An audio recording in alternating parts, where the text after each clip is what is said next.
জীবনে কখনো impulsive decisions নিয়েছো? এতটা ইম্পালসিভ যে 10 মিনিটের মধ্যে ডিসাইড করে একটা স্টেট থেকে অন্য স্টেটে ফ্লাই করে গেলে? হাই, আমি তুলিকা। এরমই কিছু ইম্পালসিভ ডিসিশন আমি নিয়েছি আমার বোনের সাথে। একটা সন্ধ্যেবেলা আমার মনটা খুব খারাপ লাগছিল, আর এতটাই খারাপ লাগছিল আর আমি বোনকে এতটাই মিস করছিলাম যে আমি ওকে ফোন করে বলি, তুই হায়দ্রাবাদ চলে আয়।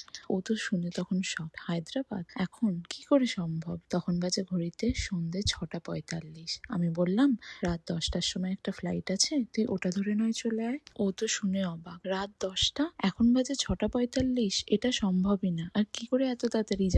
আমি বললাম, তোর কাছে 10টা মিনিট সময় আছে, তুই তাড়াতাড়ি রেডি হ, তোকে কোনো জামা কাপড় নিতে হবে না, সবকিছু তো আমার কাছে আছেই। মা বাবা তো শুনে শক, কি করে সম্ভব 10 মিনিটের মধ্যে ওকে রেডি হয়ে বেরোতে হবে? 6:45 থেকে 7টা বেজে গেল, তখনও আমরা ডিসাইড করছি যে ও আদৌ আসবে কি আসবে না।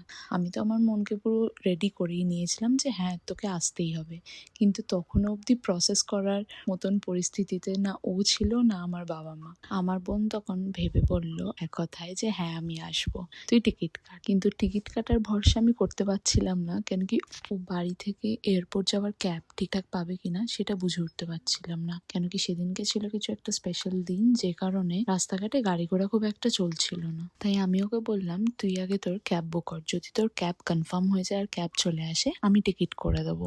কতটা ইম্পালসিভ তোমরা ভাবতে পারছো? আমি ওর একটা ফ্লাইটে টিকিট কেটেছি ওর ক্যাবে ওঠার পর, 7:30টায় ক্যাবে উঠেছে আমি, তারপর ওর ফ্লাইটের টিকিট কেটেছি, যেই ফ্লাইটটা ও 10টার সময় বোর্ড করবে। ফার্স্টে ডিসিশন নিয়েছিলাম যে ও একাই চলে আসবে, কিন্তু তারপর ডিসাইড করি যে না, আমি আর আলোককে ওকে নিয়ে আসবো। সেই মতো আমরা এয়ারপোর্টে পৌঁছে গেছিলাম, যেটা ও জানতোও না, আর একদমই পুরোটা ওর জন্য আনএক্সপেক্টেড ছিল। এয়ারপোর্টেই খাওয়ার জায়গা থেকে খেয়ে নিয়েছিলাম ডিনার দিয়ে, তারপর আমরা ওখান থেকে বেরিয়ে বাড়ি চলে এসেছিলাম।